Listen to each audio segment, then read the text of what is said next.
show ever. And due to contractual obligations and to shield our airwaves and corporate licensees from any semblance of liability, responsibility, and gullibility, we must tell you the views represented on this show are not necessarily those of this station or its management.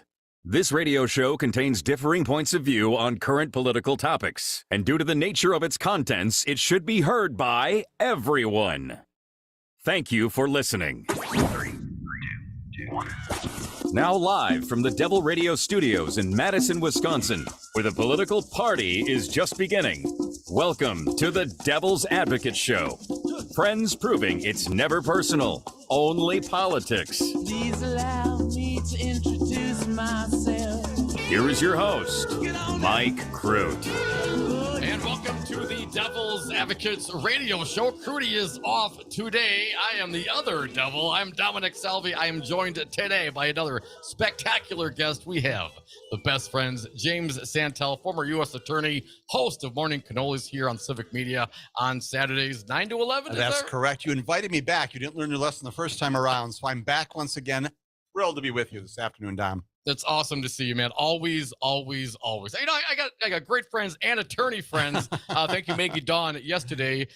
James, a lot going on today. Absolutely. And we'll get to all of it, we promise. Also, I got to let people know we giving away some Brewer tickets today. We're going to give away 2 in the first hour, 2 in the second hour. Playing my Tigers tomorrow, 12:40 day game.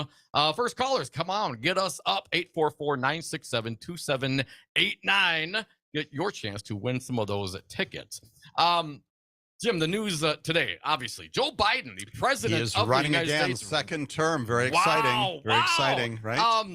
I'm not clear on my own thoughts on this. I'm obviously I like Joe a lot. Yes. And frankly, let's just get clear on it. If it wasn't the age thing, I'm being a little ageist. I don't want to be, but I'm being a little bit. I'm a little bit ageist, I guess. I'm concerned. Obviously, the older you get, things can happen.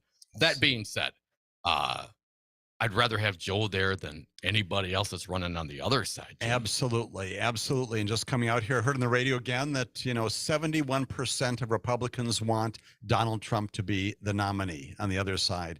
Well, this could be a repeat of the last election. If it is, we hope it's a repeat of the last election Right. in every way, including the Electoral College, which, yes, indeed, Joe Biden did take, just to be clear, January 6th, January 20th, notwithstanding. We should anticipate that, but we could have a repeat. I agree with you. There is a concern about age. And is it legitimate to talk about it? Sure it is. Sure it is. He is by no means ancient, but there is a concern about that. The question is he competent? I think he is right now. And the American people can make that judgment on their own. Certainly, this man at his present age has accomplished a lot. Yep. And we can make the list longer and longer with each passing day. The things he has done, the things he has tried to do, even in the wake of lack of success, mostly because of legislative stonewalling. So lots of things to commend this candidacy. A big day in American history. Good to know that he is running again, even with those concerns, which I think are legitimate. U.S. Rep, our friend Mark Pocan said this: I've been doing this for, I think, 30 years this year in local, state, and federal office, and I've never seen as much progress in a single session of Congress as we've had in the last session. I think we've got a lot to point to for him, and I'm happy he's running.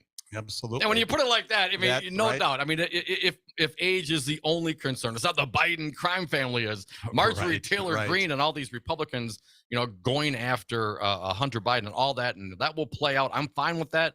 If laws were broken, Jim, okay. Absolutely. Absolutely. And if you want to investigate Congress, perhaps look at the son-in-law who got $2 billion from the Saudi fund. Lots of things out there to take a look at, right? There's lots to talk about. And remember, too, as we have chatted before, my friend, President brings with him a staff, and that means you've got a chief of staff. Ron Klain recently left. This is a man who's been in government for a long time, probably responsible for a lot of those things that Representative Cohen is talking about today.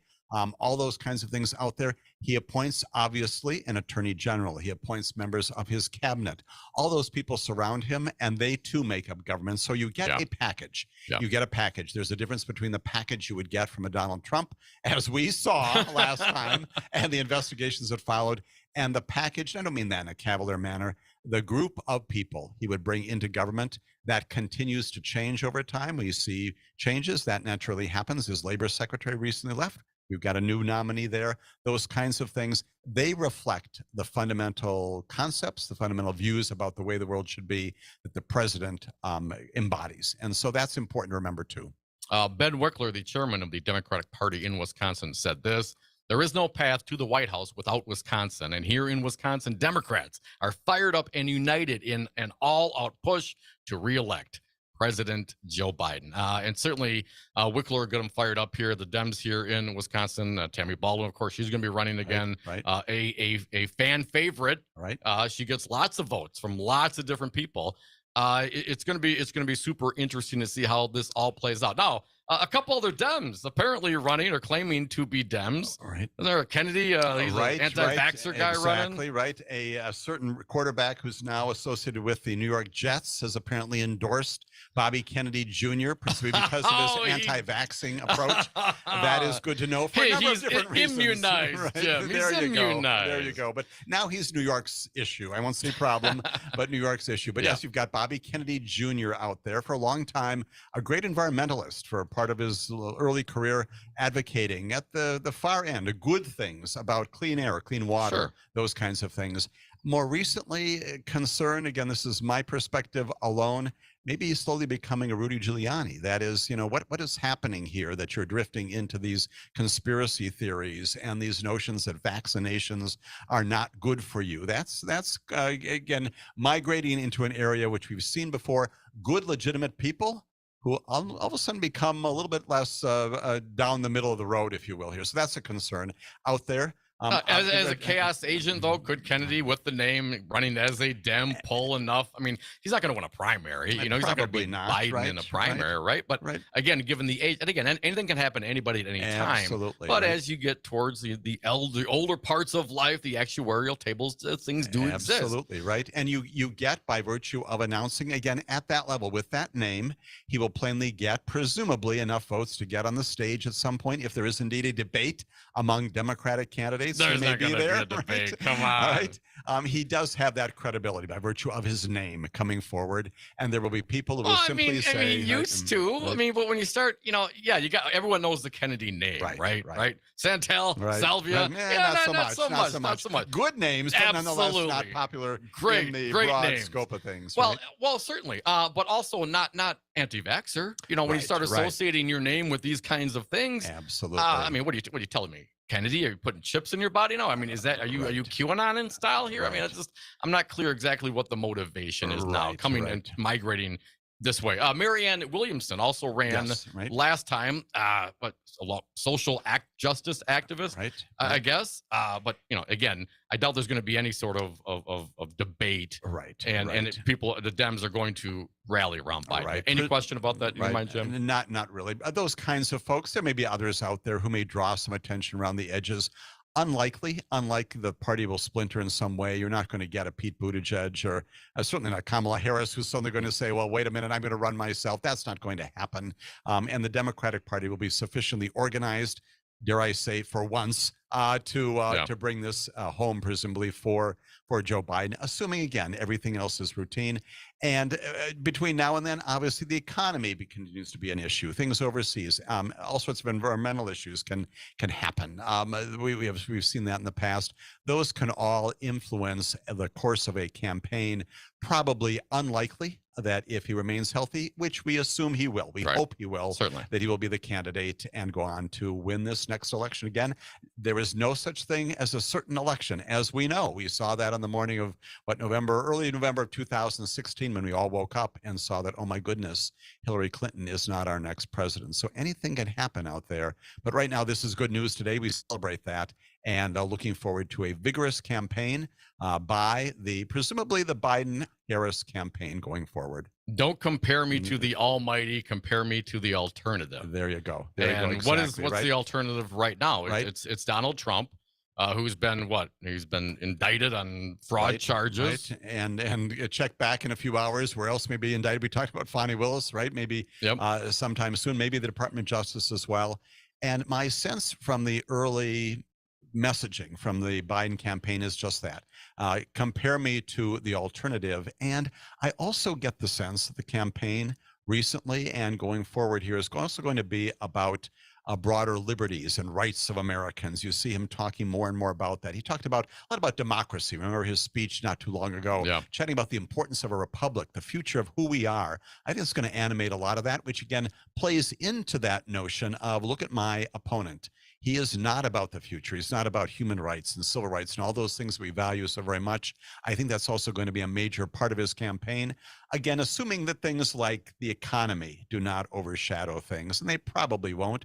We're still in some challenged area there. But we got this whole debt ceiling thing going on right now, Jim. Right. I mean, and the Republicans probably think they got something to deal with it. They got to corral their own before they can even, tell Biden he's got to negotiate with what, himself? Exactly. But I have no doubt the Republicans, these mega GOP, will do and use this debt ceiling fight to get whatever they can out of this administration. Absolutely. And right now, as we sit here, we do not have certainty about the clarity of the way forward here. Who's going to blink, if anybody? It's usually been somewhat of a compromise. But right now, again, as you indicated, the majority, the Speaker of the House does not have clarity on whether he can bring this over the finish line.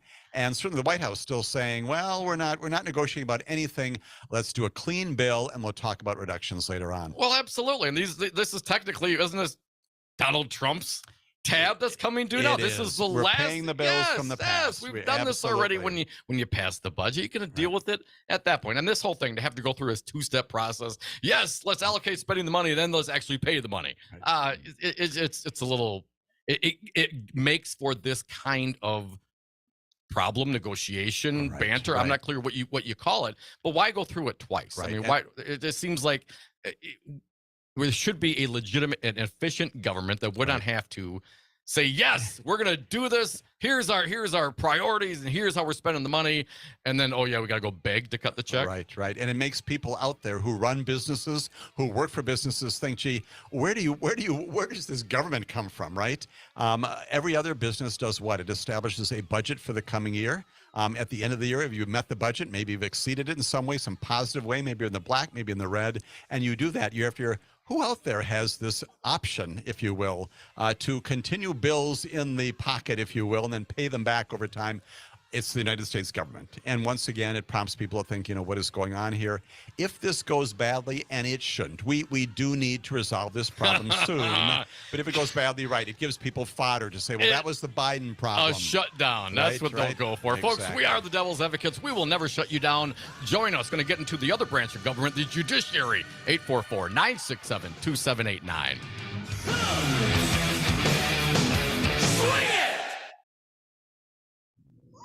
It's 4 a.m., Monday, and you're literally sucking baby snot through a tube because she's congested. Man, that's love. And if you love her that much, love her enough to make sure she's buckled in the right car seat. To make sure your child's in the right seat for their age and size, visit nhtsa.gov/the right seat. Show them you love them. Keep them safe.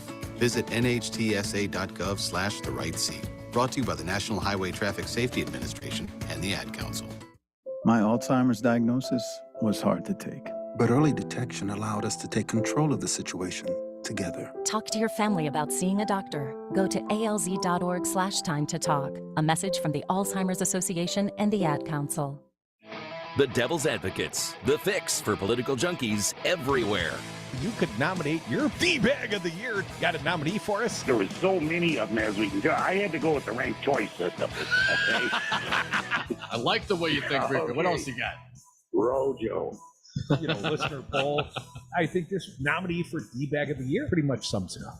Find Civic Media on Facebook, Twitter, and Instagram, and also on our website. Go to civicmedia.us. You are never far away from your favorite local radio station. We're always streaming on TuneIn and the Civic Media app, and we invite you to get social with us by following our network's Twitter, Instagram, and Facebook pages. Want even more? civicmedia.us. Here's your Mad Radio forecast. Chance for mixed precipitation tonight, otherwise partly cloudy. Lows around 30, east winds around 5 miles an hour. Highs around 54 tomorrow, partly cloudy. Mainly clear skies tomorrow night. Lows dip down to about 35. Temperatures a bit above average Thursday and Friday, with highs in the mid-60s. Chance for scattered rain showers Friday. For Civic Media, I'm meteorologist Derek Height. Currently, it's 46 degrees.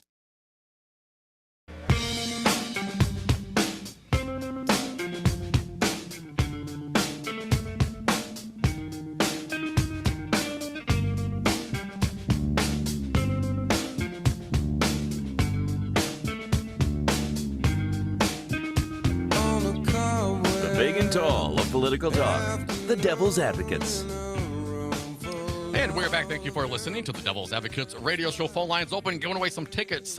The Brewer is playing My Tigers tomorrow here in Milwaukee. You can listen to it on the Oshkosh Air Support 98.3 FM and 1100 AM in the Fox Valley, of course. Also in WRCE News from Richland Center. That's 107.7 and 1450 AM.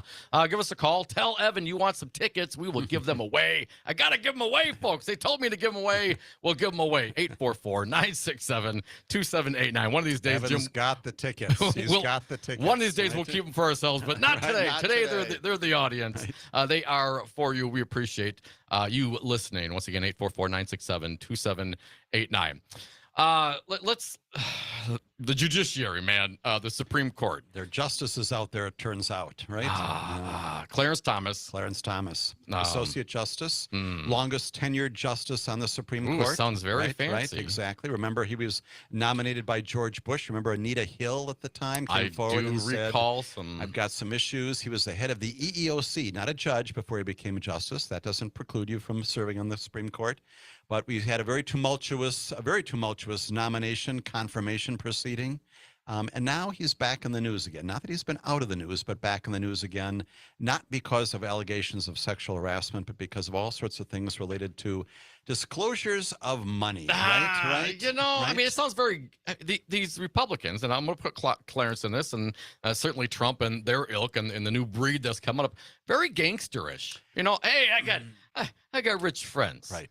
You know, I didn't buy the suit. Someone gave me this $10,000 suit. I got rich friends. I mean, that's how they play it off. I don't have anything. Right. I have all these things, but none of it's mine. And they want to take me to the other side of the planet on a $500,000 vacation. That's what they want to do. And so they're friends of mine, and that's what I do. And you know what, Dom? If you have friends like that and I have friends like that, okay, we can do that. The difference is we're not serving right now on the United States Supreme Court. We're not serving any position, as far as I know, of governmental importance right now. Now, as citizens, don't we have a general right to have the impression that our Supreme Court justices are not corrupt or not compromised in their rulings? I mean, people are going to be political. I get that. But this is beyond that. It is. And so maybe make reference to something in my own past. When I was U.S. attorney, frankly, was an assistant U.S. attorney, I need to make disclosures about my income. And yes, my income can only be from one source, and that is the United States government. Your tax dollars paying it. I'm not permitted to get money from any other source. Why? Because you don't want my allegiances spread out there, right? That's number one. And second, I also declared it's still out there on the line if you want to take a look at it. My meager possessions, my car, my house, that's basically it. You should know basically what my financial status is, if I own stock, if I own property, those kinds of things. And much of it has to do with simple translucent transparency is the word I'm looking for when it comes to government officials. It may not be that my decisions will be influenced directly by the virtue of the fact that I have these holdings, but you should know about where my interests are so that if indeed there are matters that come before me, you can say, you know what? You should, let's use that R word, recuse yourself, right? You should say, I've got no involvement in this. I don't want, not because I couldn't be fair, but because I don't want the American public to think that my decision-making in this area would be in any way tainted by the fact that I do own stock in fill in the blank, that I do own property here, or that I happen to have this very close, even financial association with a friend of mine who, as you told me late last night, Dom, now it turns out that there perhaps is a connection between this friend and things that are previously pending before the court. Transparency, you want to make certain your justices are deciding cases on their merits and not because they've got some special interest by virtue of their finances, and oh, by the way, also by virtue of what your spouse may also be doing out there. Thank you. And that was the other thing. Yeah, you can't have a second job. It might, influence you, but hell, your wife can, your spouse can. And apparently the same cat, Harlan Crow, was paying Ginny as well through whatever 501c3 or corporations they set up to facilitate the deal. Here's the insider reporting. Justice Clarence Thomas didn't recuse himself from a 2004 appeals case, even though the company being sued was part of the real estate empire run by Harlan Crow, the GOP mega donor who has showered Thomas with lavish trips starting in 97 and more recently bought Thomas's childhood home, according to Bloomberg. My understanding, Mama's still in the home. She is still in the house, Oh, right? Which right. also, it's not So just that's a financial Mama's landlord? I mean, transaction, is that what's right? happening here? Right. Again, not appropriate under any certain regime that you could envision. Right? Oh, but it gets better, Jim. Thomas previously told Bloomberg that it was okay for him to accept gifts from Harlan Crow because the GOP mega donor did not have "quote unquote" business before the court. But turns out the 2004 appeal ties the Crow family name to a case that did come before the court in January of 2005. The court denied the appeal petition, a $25 million copyright claim brought by an architecture firm against Trammell Crow Residential Company, a development company that's part of the real estate empire built by Crow's father. The Supreme Court's decision ultimately benefited Trammell Crow Residential. And the crow is the crow who's the friend. And that's the problem. And I know that today, to the extent that there are people out there defending the Associate Justice saying, well, very attenuated, let's look inside Trammell Crow. It's a subsidiary inside of a subsidiary and no direct contact. And no, that's not the issue. That's not the issue at all. Again, it goes to this issue of transparency. You don't even want to have this discussion, right? And how much better we would feel, both of us, and I suspect all of your listeners, if today we could say, you know what? Way back in 2004, when the Crow name came up, even in this case where there may have been a tangential connection by your friend in particular, what did the justice do? He said, you know what? I don't want any appearance of impropriety. I don't want any reality of impropriety. On this matter, I'm recusing myself. You've got 8 other justices can make this decision. That would be the better course of history. That's not what happened. Well, maybe you have 8, but maybe you have 7. According to CNN, Justice Neil Gorsuch's property sale to a prominent lawyer raises more ethical questions. A nearly $2 million sale of property co-owned by Supreme Court Justice Neil Gorsuch to a prominent law firm executive in 2017, raising new questions. No disclosure again. I mean, so maybe, we want to expand the court, but hell, maybe we should reduce the court. And this is the issue. You peel back a little bit, and this story continues to bleed, right? To mix metaphors. 844-967-2789. We see you callers giving away some Brewers Tigers tickets for 12:40 game tomorrow. Come back with us. My guest, James Santel. He's a former U.S. attorney. He's a friend of ours. We'll take your calls. We'll be right back.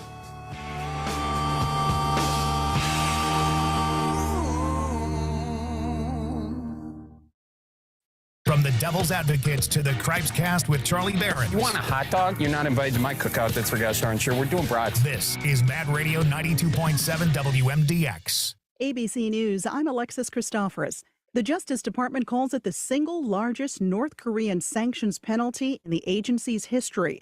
The DOJ reached a settlement with British American Tobacco, accused of using a subsidiary to sell illicit tobacco products from 2007 to 2017 to North Korea, ignoring U.S. sanctions law. Assistant Attorney General for National Security Matthew Olson. Under this agreement, British American Tobacco will pay more than $629 million in penalties. Countries, including the U.S., are scrambling to get diplomatic staff out of Sudan during a fragile 72-hour ceasefire between warring factions. France evacuated more than 500 diplomats today, including Americans. A jury is seated and opening arguments are underway in New York City for the defamation and battery trial against former President Trump. The writer E. Jean Carrol accuses Trump of assaulting her. He denies the charges. This is ABC News. On air at 92.7 megahertz frequency modulation and streaming worldwide on the Civic Media app. This is Mad Radio 92.7 WMDX.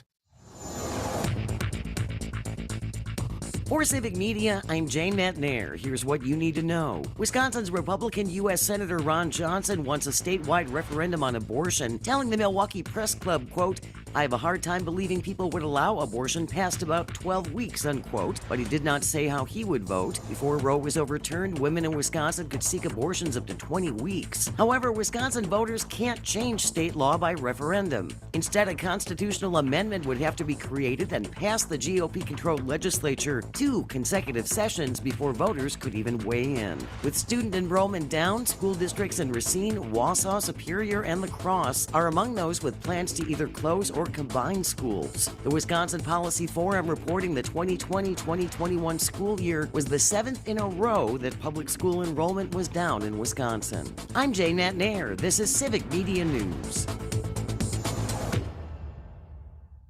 The Civic Media team would like to say congratulations. More than 200 Wisconsin businesses and nonprofits are receiving a free advertising campaign through our one-day $1 million advertising giveaway. If you missed out, our local sales team would still love to help you with your own campaign. Go to civicmedia.us and click on the sponsorship tab. Again, civicmedia.us and sponsorship. New and still growing, advertise today with the Civic Media network of radio stations. Hey folks, Stephanie Miller here. As an enlightened progressive, you know how important it is to do business in accordance with your politics. That's why Solidarity Realty is my favorite real estate firm in Madison. Solidarity Realty is a local independent realty company that lives their values. They provide outstanding expertise and protect your best interests while building community and promoting sustainability and diversity. Vive la resistance! Find them today at solidarityrealty.com. And don't forget, tell them Stephanie Miller sent you. 10 years ago, we opened with a single location. We had one glass blower, that's me, and a full display of artistically created glass pipes and products. Today, you've helped us grow to 3 successful locations. Ignite Glass and Gifts thanks you for your continued support. We'll be here as long as you need us. Madison's favorite for glass gifts and bait. Ignite Glass and Gifts, Monona Drive, Williamson Street, and Odana Road. One solid decade. Man, does that feel good.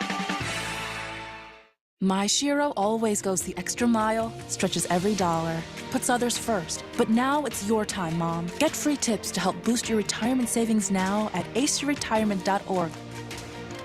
Brought to you by AARP and the Ad Council.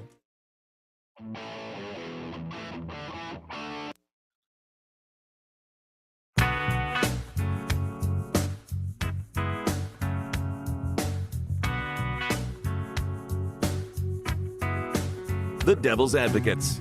So relevant, they have one foot in tomorrow.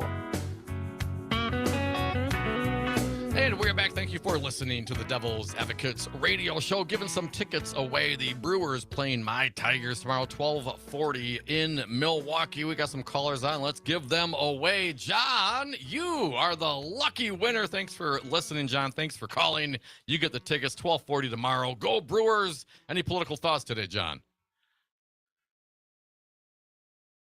Hello, John. Oh, no, where's John? I promise he's real. I promise. All right, man. He took his tickets and he's done now. Hey, right? well, you better call back and confirm, John. Hey, Mark from the SAC, you will be next. Welcome, Mark. What do you got for us? Hey, guys. Yeah, it's interesting. It's not just Clarence Thomas. I think Sammy the Fishalito, I think he has some shenanigans in his closet as well. Let's remember Brett Kavanaugh. We still don't know who paid off his gambling debts, and and the disclosure today about Gorsuch. I mean, it is just there's 3 justices there who are compromised. I mean, let's face it, pure and simple, they are compromised. Unless you can avoid the complete appearance of impropriety, I mean, you've got no business judging on the cases. I mean, it is just ridiculous that we're accepting this, because even the ancients knew the judges were supposed to be try to be above reproach. Yeah, I mean it's just ridiculous. The ancients weren't too kind about it, Mark, if I recall some of the things that happened. Hey, thanks for the call. 844-967-2789. Jim, it's like they get away with it because, I mean, he can't. What is the recourse? I mean, if Clarence Thomas can accept $500,000, vacations, can he accept $500,000 in cash? Right. And if he could accept $500,000 in cash, can he accept $5 million in cash? Right. What's the ceiling? What's the floor on all these kinds of things, right? And it goes to this fundamental notion that, with some exceptions related to the government and ethics laws, which applies across the board, the United States Supreme Court does not have the ethics code that is imposed upon all the other federal judges, all the other appellate court judges throughout the country, all the other district court judges. Hundreds of judges out there have to abide by an ethics code that is known, established by the Administrative Office of U.S. Courts, administered, interestingly, by the Chief Justice, because he's the boss, if you will, of the AOUSC. So how do we impose? Who imposes? Right. How can we impose? Just, I mean, nothing more or less, just the same as everybody else. Right. some basic recusal principles that, gosh, if I've got an interest in these parties, right? And I get it. I mean, people have lives, you have spouses, you have, especially at that level, you got contacts and maybe you get some business. But if those things come forward, you should absolutely recuse. I mean, at a minimum, if you're going to be involved, then you can't be on the case. It's a very simple remedy, and that's what should happen here. So where does that come from? Well, we know that John Roberts, and frankly, Elena Kagan, to her credit, has also said, we're working on it, people. She's been out there saying, yeah, we've got this thing underway. Well, we need to work on it perhaps a bit more stridently and hard in the days ahead. So do they agree on it? Like the justices, like they vote on their own this thing, and if a majority of them agreed with, then that's what the new process is? They could, in fact, do that. They could establish that, which raises the question then, who polices that, right? We're the legislature, we establish our rules, who polices that? Presumably, then you would have the Chief Justice saying, listen, we do now have this requirement, Clarence Thomas, or any other justice that says that if you've got an interest, and plainly you do, financial, familial, through your spouse, some other connection, you need to recuse. And presumably he would be able to say that. The other piece, the other places come from, would be across the parking lot on Capitol Hill. And that's a big white building with a large dome. That's called the United States Congress. And there is legislation right now pending in both houses. It's not going anywhere right now, certainly coming out of the House, but to establish a code of ethics. And yes, indeed. For the judiciary. For the judiciary, so right? For the Supreme branch Court, of government. Exactly. Is that, right? Can they enforce that? Would And that work? right, fascinating. Lots of people debate that issue. My own view is yes, they can, because what they're doing is they're not invading separation of powers. They're not telling the Supreme Court what to do, but they're providing some direction about the ways in which they do it. We know that John Roberts has got to get a budget passed every year. He's got to go to the Congress and say, we need money to operate salaries. And oh, by the way, we've got to do other things. We've got to keep the lights on at the Supreme Court building. Many, again, millions of dollars, hundreds of millions of dollars to support the federal judiciary. So there's that connection as well. I think most scholars. What, you're going to defund the judiciary, man? Is that the threat? Is that the threat you need to make in order to establish this? You'd hope not. But I think an awful lot of people say, yes, indeed, the Congress, if the Supreme Court itself does not establish and articulate, make clear what the standards are, another branch of government will do that for you. And that's the threat that's out there with a small t with respect to the Supreme Court. They should do that and pass it. If the Supreme Court is not doing it in the wake of these recent events, when will they? It's time for this to happen. And it's not the first time. I mean, if I recall, Jim, it was Clarence Thomas who was the sole dissenting vote on whether or not emails and communications related to the January 6th and the turning over of all that, because his wife was involved. Right. He didn't recuse himself for that. Things, right? Right down the center. And you've got a spouse who's not only taking a position publicly, but advocating for it, presumably getting money for talking about it out there. She is one of the most strident. She was spam emailing a bunch of people from Congress, and state legislatures, if I recall. Absolutely. She's reaching out to the chief of staff. Remember him? His name is Mark Meadows, saying you've got to do something about this. Strong advocacy. And then across the breakfast table, here is your spouse who's going up to work today, and he is deciding on whether or not various subpoenas should be enforced, requests for production of documents should be enforced. He is, to the credit of the system, he's the lone dissenter, which also tells you something, right? He's the only one, so the Supreme Court, to its credit, does enforce all of those things and say, yes, you've got to appear, those materials have got to be produced, the witness has got to testify. But the fact that he even votes again against the very thing that would be, again, detrimental to his wife's own pursuit of these issues is very significant, right? Right. You think? I mean, can it get so bad that like the other justices they'll kick him out? I mean, how can you get rid of? And again, my concern now, we got Gorsuch with something similar. Right. Again, if there's no what is the regulation, there's no rules, honestly, dude, I mean, it's a lifetime appointment. Why wouldn't you? Right, exactly. I mean, if you want to get paid, if that is your thing, is to line your pockets. Right. You know what I'm saying? Why wouldn't you? You can go out and you can write lots of books and do lots of things out there. You can resign. We have got four justices of the Supreme Court, former members of the Supreme Court, who are making a decent living, not only on their own pension, but doing that. You can resign. Regrettably, we know, too, there are justices in our lifetimes who have died, Ruth Bader Ginsburg, Antonin Scalia. You can vacate the court that way. And yes, indeed, you can be impeached. You can be impeached by the United States Congress. Again, members of the House of Representatives can return articles of impeachment. Senate can vote on trial on whether or not you remain in office. Is that likely that's going to happen under our present circumstances, where we've got a razor-thin majority in the Senate and no majority at all? Okay, and a razor-thin majority for the Republicans. Unlikely it's going to happen. And so once again, self-policing, or at least policing imposed by the Congress, that's what we can hope for. I would also look for John, right? I would look for John Roberts to take a major role. John, get out there. I mean, I would think this, there should be some leadership, and it's not just if you start questioning these pillars, this is the foundation of what we do, and it's not that humans throughout history, especially in this country and hell everywhere, that we're not corruptible and have self-interest in mind. All flawed human beings, right? As my attorney Jeff Scott Olson has often told me. But if all of a sudden this also starts to crumble, the belief in our institutions, a lot of these things continue, Jim's, because we believe they should continue. We do, and there's a certain standard of how things should be, and a certain understanding, and certainly there's laws and traditions to hold those things up. But when you get chaos agents, and you see it like what we just saw with Trump, and I think unfortunately what we've seen for some period of time with Clarence Thomas and Al Gorsuch, and as Mark the caller noted, Kavanaugh.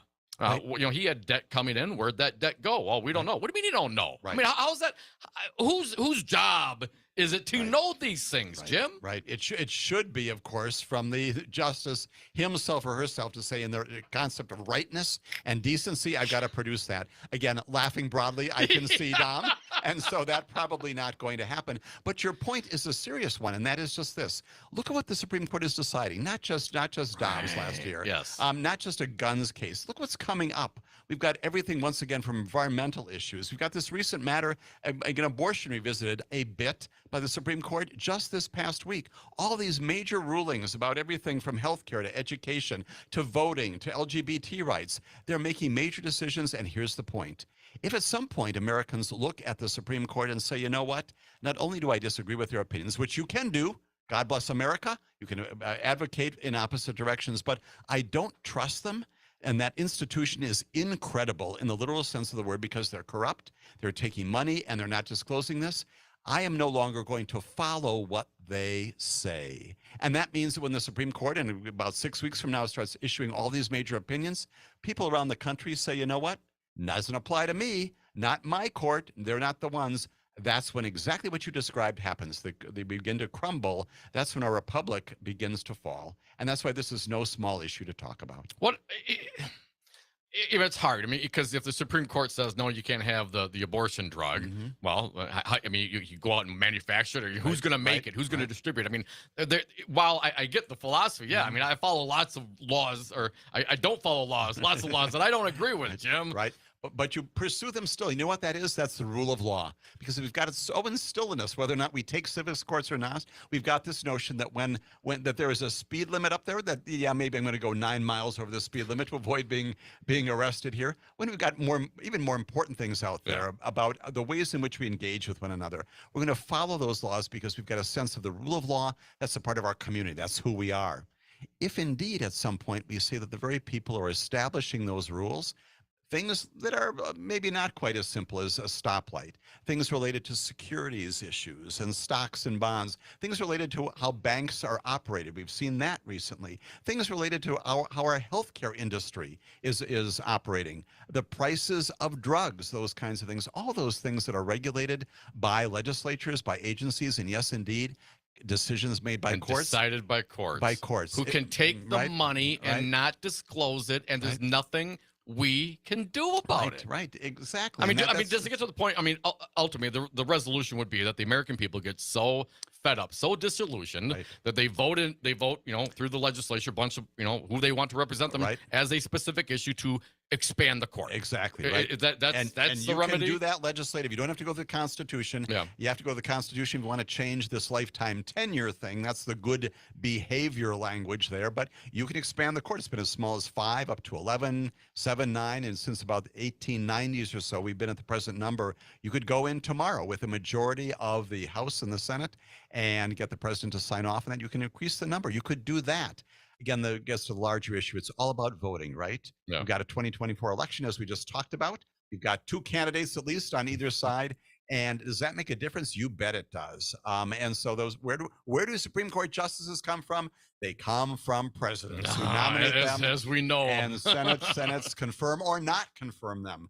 It's all about elected politics. If you're sick and tired of this kind of thing, that's what you need to do. You need to vote for a president who views your concern about this legitimately. You need to be concerned about your United States senators and the ways in which they approach this very important issue of confirming presidential nominees. It's all about voting. They stole them. We got John on the line. I don't believe it, but let's check it. Hey, John, you won a couple of tickets to go see the Brewers take on the Tigers tomorrow. Any political thoughts today, John? No, thanks a lot for the tickets. I appreciate your show, and I'm glad there's a station, a talk radio station that's speaking the truth. So just right on, brother. Keep on doing what you're doing. All right. Appreciate it, John. Enjoy the game. I hear they're good tickets. I haven't been there yet. But, John, have a great time, man. Go Brewers, but they aren't playing my Detroit Tigers. Jim, we're going to hit a break in about a minute. When we come back, I want you to ponder this. Former U.S. attorney. It's kind of a big deal. You were involved in lots of court cases. I want to know, what do you think, man? I mean, I know what I think. I see what I see, but, I'm just a guy talking on the radio. My old college buddy, we've been bouncing back and forth. I don't have any formal legal training, although I did take the LSAT There twice, you go. Jim. All right. Law school's still out there for you, in other words, right? You've been there, man. And your opinion matters a whole hell of a lot. You've been involved in the justice system a whole hell of a lot. I want your opinion. We come back. James Santel, former U.S. attorney. We got a lot of strange things going on in the U.S. Supreme Court. Deals, real estate deals not being disclosed, justices taking lavish vacations to the tune of $500,000 for one trip. What does that do to your confidence in the justice system? James Santel, former U.S. attorney, coming back with us, 844-967-2789.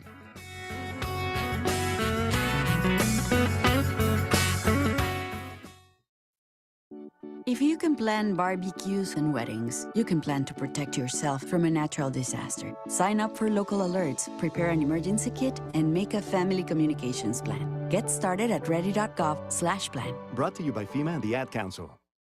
The Devil's Advocates. Today, I made a mental note. It was 1:09 Central Time when I found out Ron Johnson was a conspirator in a coup, a traitor to the Constitution, and Ron's been something of an apologist. He seemed real friendly. Well, maybe to you, Ron, because you were on the inside of the coup, and I've never made that accusation prior to today. So let's play it for the people. This staffer stated that Senator Johnson wished to hand-deliver the fake electors' votes from Michigan and Wisconsin. Follow the Devil's Advocates on Facebook and Twitter. If you can plan barbecues and weddings, you can plan to protect yourself from a natural disaster. Sign up for local alerts, prepare an emergency kit, and make a family communications plan. Get started at ready.gov/plan. Brought to you by FEMA and the Ad Council. Here's your Mad Radio forecast. Partly cloudy tonight, with mixed precipitation possible at times. Lows level off around 30, east winds around 5 miles an hour. Highs level off around 54. Tomorrow, partly cloudy skies. Mainly clear tomorrow night, lows around 35. Much warmer Thursday and Friday, with highs in the mid-60s. Chance for scattered showers Friday. For Civic Media, I'm meteorologist Eric Height. Currently, it's 46 degrees.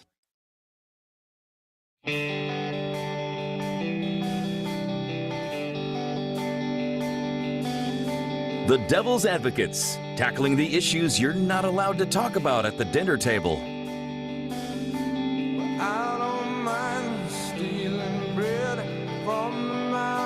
And we're back. Thank you for listening to the Devil's Advocates radio show. Phone lines are open. We're giving away some more Brewers tickets in the next hour. But in the meantime, 844-967-2789. If you have something that you want to share, James Santel, former U.S. attorney, friend of ours, host Morning Cannolis on Saturdays, 9 to 11 on the Civic Media Network. Joining me, Jim, I laid it out there. Hope you have 2 minutes to think about it. With these stories coming out about the U.S. Supreme Court, these justices, and we talked about Clarence Thomas and these trips. Here's what he said, quote, "As friends do, we have joined them, the Harlans, on a number of family trips during the more than quarter century we've known them. Also, as Reuters reported in 2009, Harlan Crow provided $500,000 to conservative political advocacy group Liberty Central, which was founded by Ginny Thomas." So That's kind of that. New Gorsuch reported today some real estate sales not disclosed, right? These kinds of things happening, and seemingly nothing will be done about it. Nothing's going to be done about it. Nothing has been done about it to this point. And these, as mentioned, Jim, they're deciding lots of very important cases over breadth of our existence here in this country. Very important. This U.S. Supreme Court. Does it give you pause? What do you think? Gives me great pause. It gives me profound pause. Why? Again, because of the magnitude of what they are deciding. The things that they decide in ways big and small, the things that we see in the headlines of the newspaper, those are the big ticket items, huge numbers of cases. They're going to be deciding about 60 different cases. We haven't talked about all of those yet, Dom, today, right? We're going to be doing that in the second hour. But huge numbers of cases related to everything from copyright to lots of things in my former ambit, if you will, criminal justice, the ways in which defendants are sentenced, issues related. Remember the crack powder distinction a number of years ago having to do with equities and frankly, even racial concerns there. Huge numbers of things, I don't want to say in the weeds because they're not just in the weeds. Huge numbers of issues out there that affect how things work on a daily basis. Business, again, healthcare, all sorts of things, education, commerce.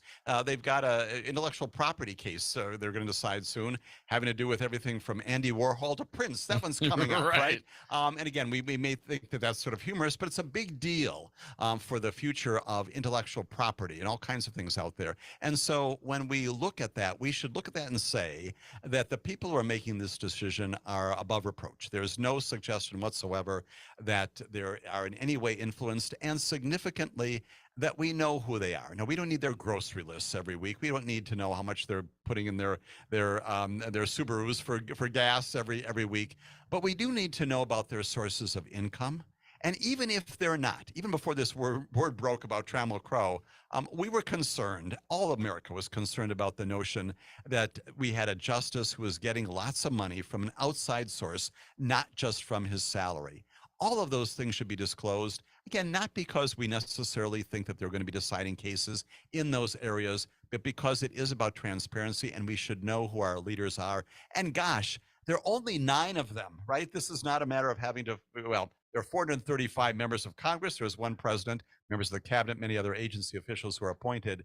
But you can do this. And again, as the U.S. attorney, I disclosed on a regular basis every single little scrap and tittle of my ownings, which are not exhaustive out there. Why? Because you wanted to make certain that Jim Santel was not getting income from another source. You wanted to know if indeed I own property around the world, wherever those located. I don't, and I didn't. But all those things just go to the integrity of the system. I am hugely concerned about this, not only for that purpose, but also, as we said right before the last break, the future of our democracy. People begin to look at the Supreme Court already saying, you know, these major decisions, I disagree with them. All right, but we're still going to follow them. Isn't that amazing, too? They don't have an army. Who's going to enforce this? What an amazing thing in this country. Belief's a hell of a thing. Exactly. Belief is a hell of a thing. And they say something, and we all follow it because somebody writes a piece of paper, and we announce it, and we all fall in line. Until we don't. Until we don't. And when we decide not to do it, that's when anarchy happens in the state of Wisconsin, around the country, and we simply don't follow those people who are announcing what the law is. We may not follow those people who are even legislating what the law is. The executive branch comes forward and says, I would like to do this thing in the area of healthcare and education. And we say, well, you're the government with a small g or a capital G. We don't have to follow that. I'm a business here in Wisconsin. I've got rules and regulations that imply to me, that's just the government. That's when it all falls apart. And that's the reason why I, like you, Dom, I suspect most, if not all of your listeners, profoundly concerned about this. It's not just about the particulars of Clarence Thomas. It's about the larger issues that this implicates. Now, as a U.S. attorney, you worked for the executive branch, right? I did. The Department of Justice. Department of Justice. But you were obviously in court a lot. Absolutely. That's the judicial branch. Appearing in front of the other branch of government, right? Now, right. In the course of your career, Jim, did you ever have these kinds of whims, these thoughts, concerns about any particular judge or that you were in front of. I did not. So I worked for a federal district court judge, Robert Warren, former attorney general of the state of Wisconsin, former DA in Brown County, hired me. My first job out of law school. My parents were thrilled that I got a job. And again, the kind of man who today would be a very conservative, if left-sided Republican. Great experience. And Judge Robert Warren consistently produced all these things. Again, like me, comes from modest means. We knew who he was. I appeared before the many other district court judges. They disclose things. They have to because of the ethics rules that apply to them. Yeah, they have to, rules, right? Appear before the appeals court judges in Chicago. Again, we've got many appeals courts around the country. They also disclose not only sources of income, if they get an honorarium for speaking somewhere, they disclose that as well. Just because, again, it's good to know, and so that if indeed there is a matter that comes before them, they can do that. I looked at Ketanji Brown Jackson. Here's a woman who came onto the court and said, you know what, I've got this affiliation in the past with Harvard. For a while, not forever, but for a while, I'm going to recuse myself on any matters involving Harvard. Well, it turns out that there's a case right now pending about admissions and race and whether that can be considered. She will not be a part of that decision when it comes out in 6 weeks because she has said, in an abundance of caution, because I don't want somebody to think I'm deciding this in favor or against Harvard, I'm going to withdraw. That's the right thing to do. I never had a concern about that because the ethics rules, I think, prohibited that kind of bad behavior by district court judges, by appellate court judges. Ketanji Brown Jackson's example is a good one for all of them to follow. James Santel, former U.S. attorney, 844-967-2789. Great points. Let's squeeze in one caller before the top of the hour. Tom from McFarland, you are up. Welcome, Tom. What do you got for us? Thanks for taking my call. You know, I'm not sure exactly why the Democrats are not making this an issue. The Constitution states rather clearly that Congress is the check on the court. The Congress gets to make up as far as what the rules of the court are and the makeup of the court. And, I always often hear Democrats saying, well, we have to pack more justices in there. It's like, no, we don't. We can just pass legislation that would put these standards into place, make them into law. We can put into place as far as the qualifications for the justices. And I'm not sure why the Democrats aren't making this a campaign issue as far as we need to, bring in policies that would help protect the integrity of the court versus what's just running amok by the GOP. Thanks for the call, Tom. Great point. Jim, can we legislate ourselves out of this pickle that we seem to be in with the U.S. Supreme Court justices? Tom makes a lot of great civics points, which is the answer in part is yes. We can, in fact, as we were chatting just before, we can impose through the legislature a code of ethics and address a lot of this. It still has to be enforced. It still has to be complied with by the justices, but that can happen. And beyond that, again, this notion that the populace, including Tom, including John, others out there, should demand that as a part of our future campaigns. Folks, absolutely. We'll be right back. Think you'd like working with us at Civic Media? We're having fun and moving fast to preserve hometown radio across Wisconsin. If you have the right skills to join our team, let's talk. Civic Media is a proud equal opportunity employer committed to diversity and inclusion along with the growth and development of all current and future employees. If you're interested or are part of an organization who wants to know more, go to our website, civicmedia.us, and click on the Careers tab. It's that time of year. Time for all the home improvement projects that need to be completed. There's that hole in the wall that needs repair. The kitchen and dining room need fresh paint. And isn't it time to finish that remodel project in the family room? Need help? 3 words. Drywall on Call. New construction, remodeling, repairs, painting, residential or commercial. The team at Drywall on Call believes having it done right is always money well spent. Log on drywalloncall.com or call 608-635-6061. 608-635-6061.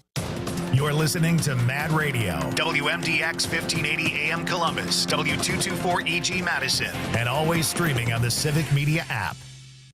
ABC News, I'm Derek Dennis. A series of gun reform bills now law in Washington state. Governor Jay Inslee signing 3 pieces of legislation, including a statewide ban on assault-style weapons. There is no reason for their use in the state of Washington. No one needs an AR-15 to protect your family. You only need it to kill other families. And for that reason, we are taking action today. This ban covers more than 50 gun models of assault-style weapons. Singer Ed Sheeran in Manhattan federal court testifying in a copyright infringement trial. The estate of Marvin Gaye is seeking a portion of profits from Sheeran's Thinking Out Loud for similarities to Gaye's hit song, Let's Get It On. President Biden officially announcing his re-election bid for 2024, asking Americans for 4 more years to finish the job. The president also remembering Harry Belafonte, who died today, calling him a great American. The groundbreaking singer, actor, and civil rights activist was 96 years old. This is ABC News. Mattel introduces the first ever Down syndrome Barbie. The big reveal done by Rebecca Jarvis on Good Morning America. National Down Syndrome Society President and CEO Candy Pickard says the doll is a little shorter in stature, which is typical for people with Down syndrome. Has smaller features. You see the almond-shaped eyes. You see the bridge of the nose. Kayla McEwen is a National Down Syndrome Society spokesperson. She is thrilled. It is incredible. And it's definitely going to be a bestseller today. The fashionista Barbie with Down syndrome on sale now online. It'll be in stores this summer. Sherry Preston, ABC News. The next time you're in the mood for comfort food, you may want to reconsider eating French fries. A study in China linked frequent consumption of fried foods to a higher risk of depression and anxiety. And fried potatoes are especially concerning. But it's not clear if French fries are causing the mental health issues or if people with anxiety and depression are turning to comfort food to self-medicate. I'm Derek Dennis, ABC News. Your hometown radio, refreshed. Keeping you informed, entertained, and connected on the Civic Media Network, civicmedia.us. For Civic Media News, I'm Terry Bell. Here's what you need to know. Senator Tammy Baldwin is asking the Army about the controlled burn of Fort McCoy that may have sparked a 3,000-acre wildfire. Military leaders say they don't know for sure yet if they're to blame. The Biden administration is siding with the Lac du Flambeau tribe in a lawsuit over road closures on its reservation. The tribe says it's owed millions of dollars for the roads that connect several homes to town. In sports, Packers general manager Brian Gutekunst is asking for patience as he puts the finishing touches on the Aaron Rodgers trade to the New York Jets. It's not done, and I'm trained by Ted Thompson until the final, T's are crossed and I's are dotted. The two teams are swapping first-round picks and making other conditional moves. Also, the Bucs face playoff elimination after last night's loss to Miami. The Brewers fell to Detroit. I'm Terry Bell, and this is Civic Media News. Hey everybody, how we doing? I'm Charlie Barons, inviting you to join me Saturdays and or Sundays at noon. It's a horse apiece, whatever you decide. We're doing the Cripes Cast, where we talk to people for and or from the Midwest, and it's more fun than a six-pack of Jolly Good. Okay, the pride of Random Lake, that Jolly Good is. Anyway, it's on your Civic Media station and the Civic Media app. And do me a favor, tell your folks I says hi. Okay, real good.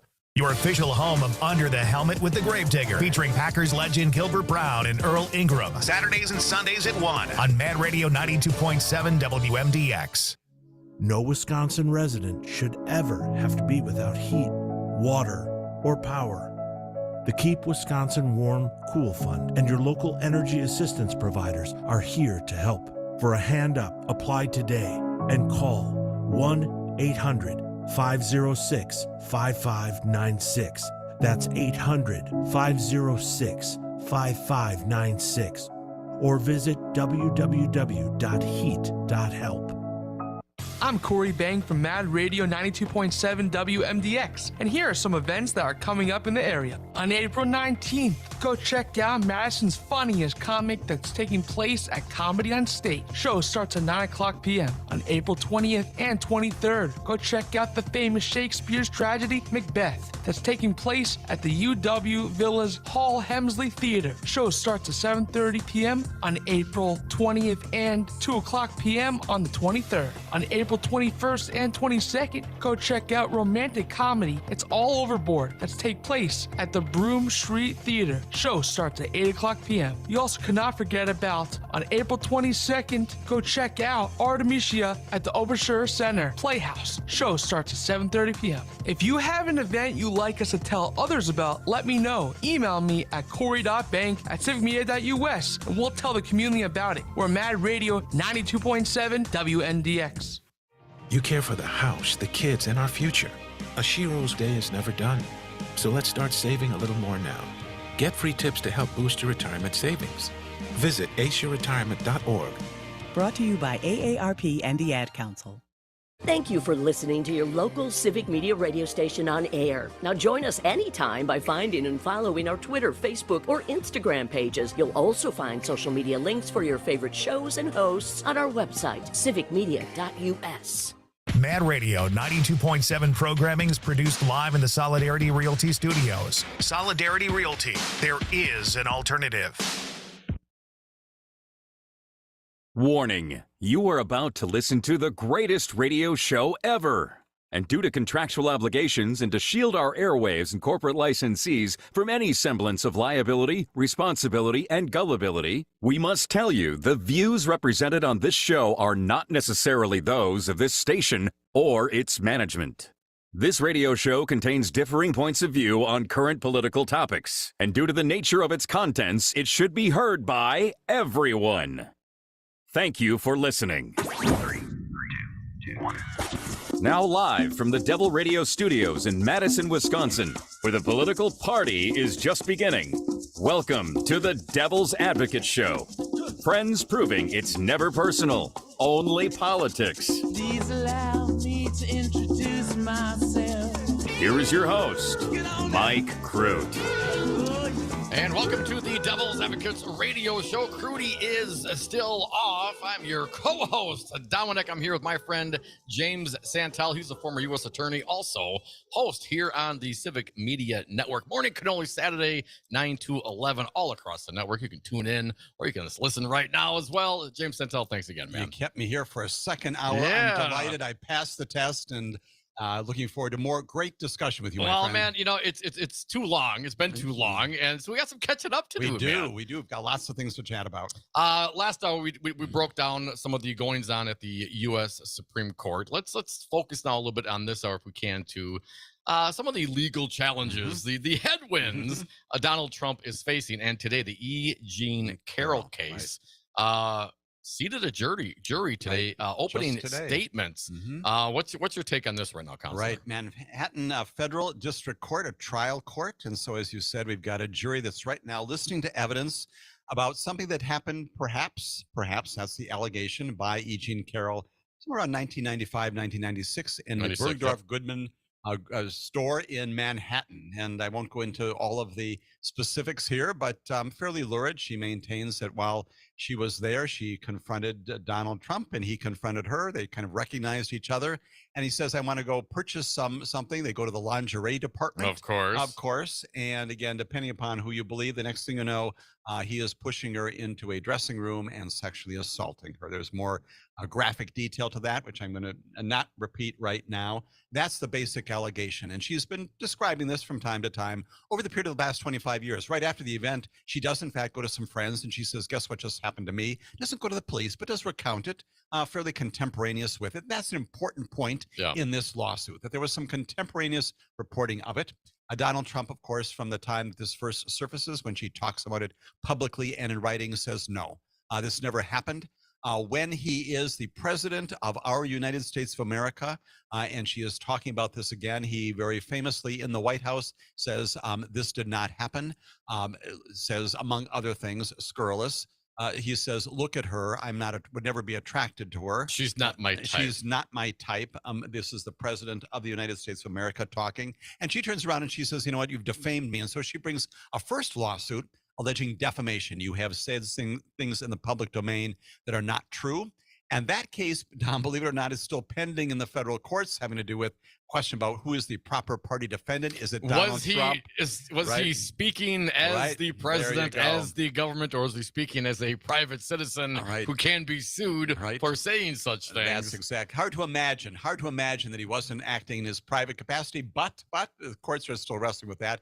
Meanwhile, the New York State passes a law that opens up the statute of limitations for 1 year and says, you know what, if you've been a victim of sexual assault in the past, we'll give you this opportunity to file a lawsuit. Interestingly, a civil lawsuit, not being prosecuted by a government prosecutor. A civil lawsuit that basically gives you the opportunity to go after your sexual assaulter. And that's what she does. He files this lawsuit, and that's the trial that's going ahead today. It is about sexual assault. And yes, defamation will be along the way, just because plainly allegations that this is true, this is not true. And presumably, E. Jean Carroll will take the stand at some point soon and describe exactly what happened to her. She will also presumably call these friends of hers to whom she reached out and describe other things that happened around the time. It is quite literally pending right now in the federal court there. Question, of course, lots of speculation about whether or not Donald Trump will come forward to defend himself. He is under no obligation to do so. Does not have to show up. Does not have to show up. But he up. wanted the judge to tell the jury that, hey, you would have been there, but it's so busy. I don't want to hassle all you nice New York people with all my Secret Service-ness.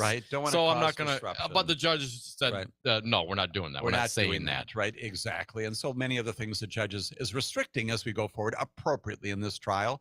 But again, if the defendant here wanted to appear and make that statement, he certainly could in his own defense. It does not have an obligation to do so. The burden is entirely upon the plaintiff by a preponderance of the evidence. This is not beyond a reasonable doubt, because this is, again, a civil case, not a criminal case. And we will see how this plays out, presumably in the next days, weeks, hopefully not months. But this is going to proceed, again, in that court. And then at some point down the road, after this gets straightened out in the other forum, the defamation lawsuit could also proceed as well. One of many things that the former president right now has on his litigation docket, both civil and criminal. The delay tactics, of course, are classic Trump. I mean, I get a lot of folks do this, but Trump, he makes style out of it. Tried to get the judge to delay once again because what? Because he was indicted for fraud on 30-some charges of fraud by Manhattan DA Alvin Bragg, and used that as a reason to try to further delay. But it seems like some of these things are speeding up, and we have other cases that we'll talk about as well. But the judge wasn't playing on this case. Was not at all, right? And judges are more and more saying, you know what, nice try. But like everyone else in America, this case is pending. I'm going to keep this on my docket. And gosh, just because you've got this criminal matter going on down the street there doesn't mean that this case can't proceed. And so again, nice try for his attorneys to attempt to delay this.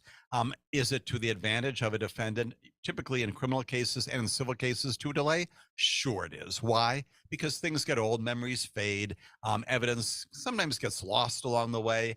And even the enthusiasm for prosecutions, both civil and criminal, can sometimes wane. It is always a good thing. That's why as prosecutors, criminal prosecutors, we always try to enforce something called the Speedy Trial Act, which brings cases to fruition. That is also in the interest of the public and even the defendant in a speedy trial. It's part of our Constitution too, right? We want to get justice done.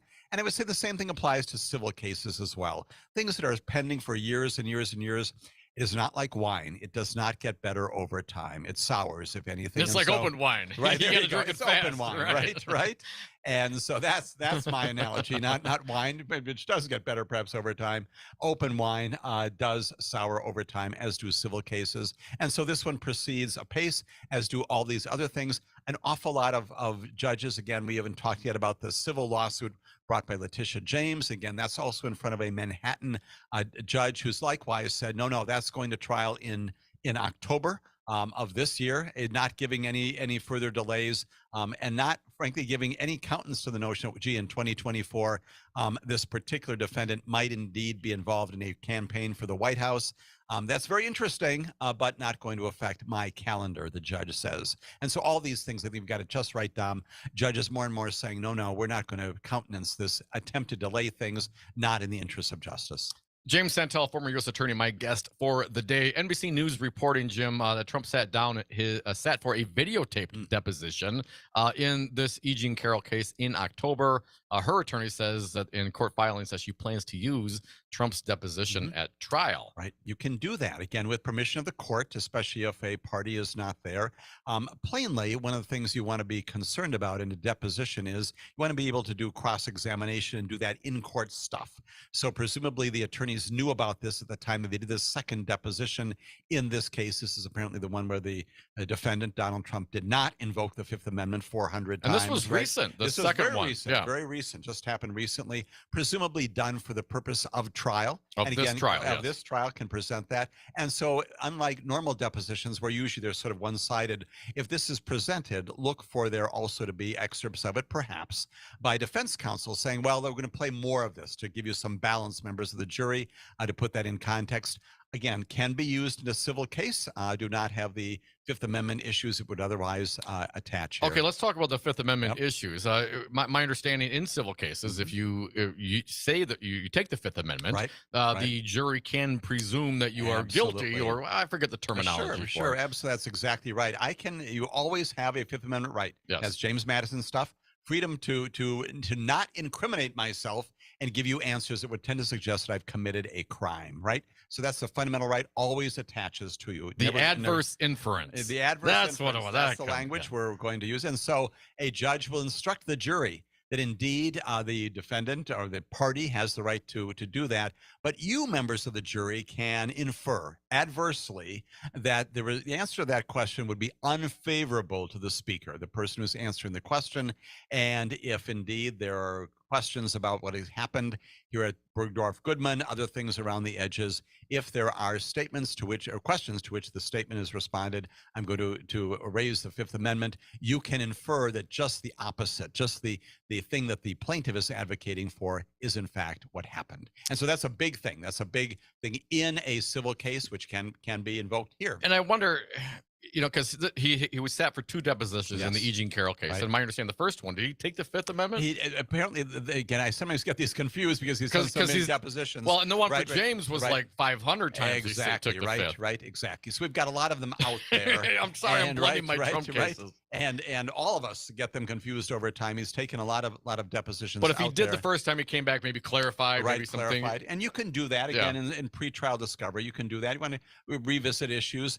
It still raises the issue about, when you sit down for a deposition, this is not a matter of you and me talking right now, admittedly in a very important setting, but we haven't taken an oath oath to tell the truth here, right? We always do tell the truth on this fine broadcast, to make that clear. In a deposition, from the time you sit down until the time you leave, you are sworn again by the court reporter, and you are obliged to tell the truth.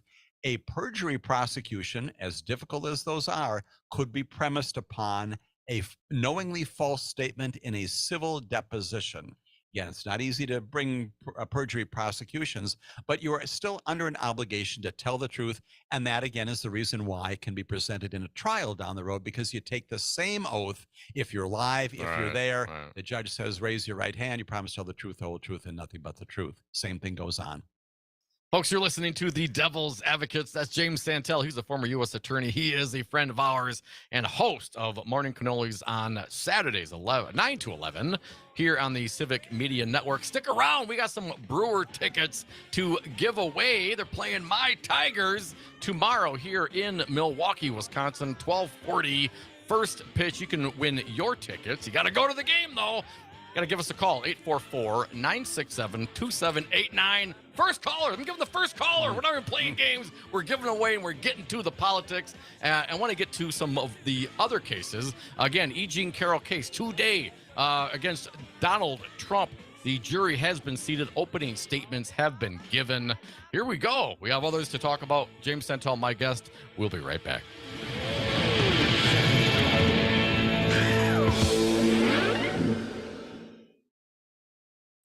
54. So it's too late to start saving for retirement, right? Not right. Starting to save, even in your 50s, can really make a difference. Right now, saving seems hard to wrap my head around. AARP makes it easy. Go to aceyourretirement.org and chat with Otto, the friendly digital retirement coach. It's free and only takes 3 minutes. I like 3 minutes. Answer some questions and get personalized tips to help boost your retirement savings. Thanks. Just head to aceyourretirement.org. That's aceyourretirement.org. A message from AARP and the Ad Council. We stand on the shoulders of women who came before us. Women who fought for their own financial futures. And now it's our turn. Join us. Visit WeSaySaveIt.org and take control of your financial future by saving for retirement. A message from AARP and the Ad Council. The Devil's Advocates radio show, the last segment of the day. If you got something to say, hit us up right now for your cruditays at 844-967-2789. I thought they were crudy takes. Crudy's takes. See, man, it all comes back around to Sports Talk Live. Something like that. My wife wants some vegetables for crudité. You know what I mean? Listen Monday through Friday from 4 to 6 p.m. for the Devil's Advocates radio show. You are listening to your local civic media radio station on air. Thank you. Did you know we are always streaming on TuneIn and the Civic Media app too? And if you miss a show or game, find it wherever you get your podcasts or on our website, civicmedia.us. Here's your Mad Radio forecast. Partly cloudy tonight, with mixed precipitation possible at times. Lows level off around 30, east winds around 5 miles an hour. Highs level off around 54. Tomorrow, partly cloudy skies. Mainly clear tomorrow night, lows around 35. Much warmer Thursday and Friday, with highs in the mid-60s. Chance for scattered showers Friday. For Civic Media, I'm meteorologist Eric Height. Currently, it's 46 degrees.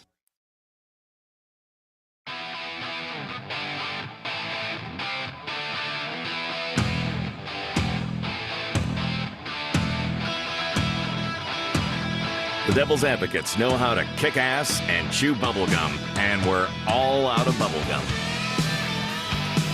And we're back. Thank you for listening to the Devil's Advocates radio show, giving away some Brewers tickets today. You can listen to the Brewers here on the Civic Media Network, Oshkosh Air Support, 98.3 FM, 1100 AM. Also, WRCE News from the Center, Richland Center, 107.7 FM, 1450 AM. First callers giving tickets away tomorrow here in Milwaukee. You probably want to be local, not going to fly in for the Detroit game against the Milwaukee Brewers. 844-967-2789. We'll give those away this hour. James Santel, former U.S. attorney, sticking around. Jim, always a pleasure. Timelines. Let's talk about some timelines. TikTok. Of course, today, the trial going on right now, E. Jean Carroll v. Trump, the civil case. Alvin Bragg, we know, has charged Donald Trump. But where do we stand on that one, Jim? Sure. So what's happening is, of course, again, we've had the arraignment and plea here. I want to say Alvin Bragg charge. I mean, the grand jury came back. Right, exactly. Right. I was going to be very clear on that. Right, precisely. Yes. We got a grand jury. That people out there who looked at this evidence and said, yes, indeed, 34 counts. This is all related to the Stormy Daniels and the payment through Michael Cohen, the invoices, the phony checks, the registry inside. If he had cut one check, would it have been less counts? Probably so, because we would get the 34 is 11, I'm not good at math here, and 12, right? So I think it's 11 invoices go from Michael Cohen to the Trump organization saying, I provided these legal services for you, wink, wink. Those are false. Right. Then you get 11 checks written back from the Trump organization. Okay. That's the second batch of 11. And then they're apparently, if again, I'm doing my math correctly, correct me if I am mistaken in this, you've got 12 entries in the ledgers of the Trump organization that also improperly indicate that this is a legitimate transaction. In fact, all you're doing is paying Michael Cohen back for the money that he gave to Stormy Daniels. All right, so the lesson to the criminals out there, if you're going to engage in this kind of financial business fraud, do it in one or two transactions. Do it one or two transactions. Cash? Again, why are we on the air now advocating for the ways in which we commit crimes? Didn't Trump suggest cash? He absolutely did. He absolutely did, cash? right? Let's give her cash. No. And again, significant that, again, if I remember correctly on some of this when it was pending in the Southern District of New York, when the Department of Justice was looking for it, at least one or two of those checks actually signed by Donald Trump himself with that very distinctive signature while he was in the White House, Absolutely. And that's the other important thing about this. Wait, was he acting on behalf of the American people in the White House? When you're doing that. Right, but not that before the defamation. Come on. Exactly. And so we know that, again, this begins, obviously, before 2016, right before the election. But you're absolutely right. The allegations in the Bragg, the grand jury indictment, indicate that this goes on in his first months. He's consummating all these transactions in his first months of his own presidency, which, forgive me, I've got to get it in. You know where they're going with this. The same time that he's doing what? Obstructing justice in the Mueller investigations. He's got a lot going on his first months of his term. That case, again, going forward, and again, discovery being produced here, and going down that road. Do you think he cut the check in the White House? Do you think it was like sitting in the Oval Office with his fat marker pen We're writing out that last check to Cohen to pay off the porn star. My guess is that probably in the information in the discovery here, my guess is that Alvin Bragg knows where that check was signed. That's what because you plainly had people come in and talk about these transactions, right? It's not just purely paper. You got to bring that paper alive always. You got to have people. It may not be his CFO, right? Weisselberg, who was convicted, who is still relatively tight-lipped about all this. But other people have got to come forward and say, again, Michael Cohen, a much damaged witness, as we know, but he will come in and testify about where those checks probably were written, where the transactions, and others, presumably, that Alvin Bragg now is disclosing as a part of discovery. So that goes on. When do we get there? Charges, all right, 34 charges, all right. Let's get to it. Trial by summer. What? Highly unlikely, again, because again, there is I'm sure it's in the part of the federal system that a Speedy Trial Act. States also have those kinds of things. That is the notion that you want to get these things to trial expeditiously on behalf of the defendant, on behalf of the public generally. There are large exceptions, especially the judge says, well, this case is sufficiently complex. If there are lots of transactions here, lots of documents to review. This one isn't very complex. Yeah, that's my response too. That we're going to have a lot of electronic files here, but this is not involving a takeover of AT&T or that sort of thing, and this isn't the $250 million suit that just changed them. Okay, let's not get there yet. We'll pause. All right. So when's the pretrial? When do we start? So the judge then will schedule that at some point fairly soon. Those things will be happening.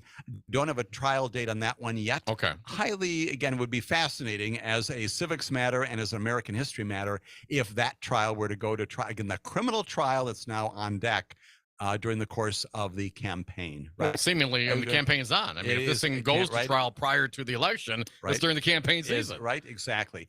Question whether or not that will happen is entirely possible. It could, arguably, depending upon how busy the judge is and other matters coming before the judge. 2024 could see that trial, could be down the road. And again, you want to have a judge who is making decisions not based upon, again, as we talked before, not likely to look at Donald Trump and say, well, yeah, I see you've got these primaries, you got to go debate. Unlikely the judge is going to look at that and say, that's a good reason to avoid being in my courtroom. So when the case is ready to be tried, the judge should, in fact, announce that, articulate that. Probably the government is going to want some time, likewise, to respond to what's going to happen right now, which is lots of discovery being produced. The defense attorneys have this right, this obligation, if you will, to file motions. And what are those? Probably a motion to dismiss the indictment. Of course. That will come forth. We've got this somewhat innovative notion of bootstrapping these financial crimes to tax violations and election violations. That will be challenged. Also making motions. Because Bragg hasn't come out and articulated specifics yet, right? He is not. Yeah. He is not. It's in the indictment. He's also got this supplemental statement of facts, but that's not really the charging document. Right. So he's got to come forward and probably articulate in greater detail the theories, and that's going to be argued in front of the judge whether or not this indictment, as it is charged, states a crime under New York law. More importantly, arguably, if you survive that one, motions to suppress. Let's assume that there are documents that were seized, things gotten during the course of the grand jury process, subpoenas. We've seen that a lot in the federal system. You can move to suppress that on the basis that it was gotten illegally, unconstitutionally under New York law, all those kinds of things, trying to keep evidence out. Other motions related to witnesses, preserving testimony, perhaps, that can all happen. So it's going to take some time. And that's the reason why I think this will be back in court fairly soon. We're the Devil Advocate. We'll be right back on the radio very soon. Continue the conversation online. Find and follow Civic Media on Facebook and on Twitter. ABC News. I'm Derek Dennis. A series of gun reform bills now law in Washington state. Governor Jay Inslee signing 3 pieces of legislation, including a statewide ban on assault-style weapons. There is no reason for their use in the state of Washington. No one needs an AR-15 to protect your family. You only need it to kill other families. And for that reason, we are taking action today. This ban covers more than 50 gun models of assault-style weapons. Singer Ed Sheeran in Manhattan federal court testifying in a copyright infringement trial. The estate of Marvin Gaye is seeking a portion of profits from Sheeran's Thinking Out Loud for similarities to Gaye's hit song, Let's Get It On. President Biden officially announcing his re-election bid for 2024, asking Americans for 4 more years to finish the job. The president also remembering Harry Belafonte, who died today, calling him a great American. The groundbreaking singer, actor, and civil rights activist was 96 years old. This is ABC News. Sometimes the truth hurts, but in a good way. Oh. This is Mad Radio 92.7 WMDX, the truth you can't ignore. This is Pat Kreitlow from Up North News Radio, inviting you to join us every weekday morning from 6 to 8 a.m. Up North News is your online home for stories that are unabashedly Wisconsin. We cover the latest out of the state capital, of course, but we also celebrate this amazing state with stories about people and places, food, events, history, and more. You can find our work at our website, upnorthnewswi.com, or search for Up North News WI on social media and subscribe to our newsletter too. Then, each morning, I get you caught up on the latest headlines, plenty of weather checks, a little sports. We do a daily music break and a history lesson. We have newsmakers, insiders, community leaders, and all kinds of other guests and regulars. And we take the time to break down an issue or a story and explain it in plain English. Catch Up North News Radio weekdays 6 to 8 here on the radio, the Civic Media website, or wherever you get your favorite podcasts.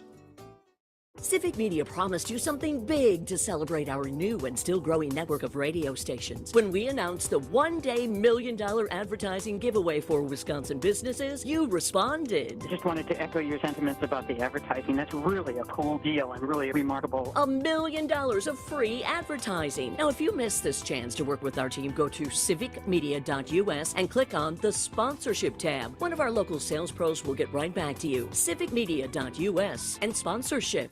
Hey, Darcy, I just saw the perfect house. Can you help me write an offer on it? I'd be happy to, Brian. Did you see it at an open house? No, I just called the sign and had the agent show it to me. I didn't want to bug you. Right. How many times have you heard me say don't call the sign? All of them. You called the agent working for the seller, and once you see the property with that agent, I'm no longer free to write an offer on it. So... You need to hire us from the beginning, help you find the right home, negotiate on your behalf, and protect your interests all the way through the process, and it shouldn't cost you a dime. Solidarity Realty. They're real, they're solid, and they're honest. Find them at solidarityrealty.com.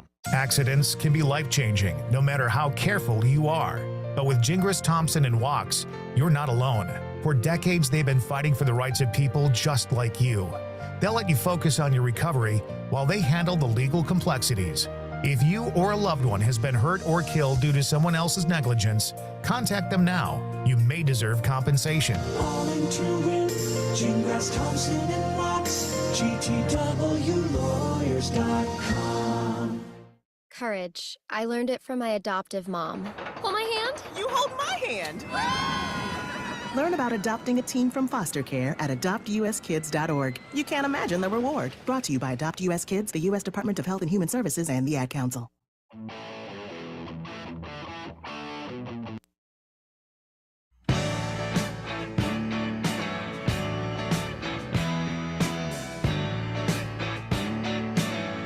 Charged, never convicted.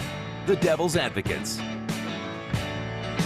And we're back. Thank you for listening to the Devil's Advocates radio show. James Santel, former U.S. Attorney, host here on Civic Media of Morning Cannolis on Saturdays from 9 to 11. My guest today, you are on the phones at 844-967-2789. Please take these tickets. Got 2 tickets to the Brewers game tomorrow, 12:40, playing my Tigers. I probably want to be in Milwaukee, but hell, if you want to fly in for the game, you got plenty of time.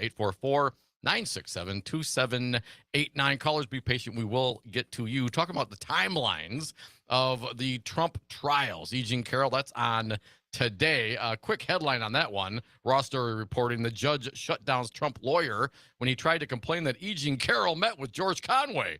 And this is the kind of thing that this judge is putting up with, right, in this case. Right. So that trial is going on right now. We talked about Alvin Bragg. Those charges have been leveled, but that's kind of probably going to be a while. It'll be a while, right? And I probably didn't answer your question. I recall that the judge presiding there has got a pretrial conference for December. So that's coming. Now, what up. happens at a pretrial conference? So a pretrial conference is, again, presuming that it's going to trial sometime Sure. soon, which it may or may not, kind of a status conference. Where are we? Discovery has all been produced. What are our motions pending? What kinds of things do I need to resolve? So all the bickering, all the banter back and forth right? should be done hopefully prior to that. And at that point, some of that could take place at a pretrial conference as well. You can argue about things like jury selection. You can argue about things like the kinds of evidence to be presented. Presumably in December, we're not going to be close to that yet. My guess is the judge is still going to be resolving a lot of these pretrial motions, attacking the legitimacy of the indictment, going to the evidence. But he scheduled that. And again, my anticipation is maybe even before then, he's going to have to call everybody back in. And he's also said that he's going to expect the defendant to be there. Yeah. So Donald Trump will once again snarl traffic. so the crystal ball, we don't know. Right. But when did you think? E.G. and Carrol trial starts today. Right now, right? When would you, if you had to make a bet, Jim, if you had to make a prognostication, when do you think opening statements could be, if all those things happen in a line, when do you think that would be? And again, if the judge says, you know what, again, I'm going to put this not in a fast track, but an appropriate track, it is possible, a small p, possible it could happen in 2024 sometime. Not impossible that it could be in 2025. Really? Okay. Right? So again, depends upon lots of things. He's also got to take all this in. He's got to get some time to decide all these things as well. That can sometimes takes months as well.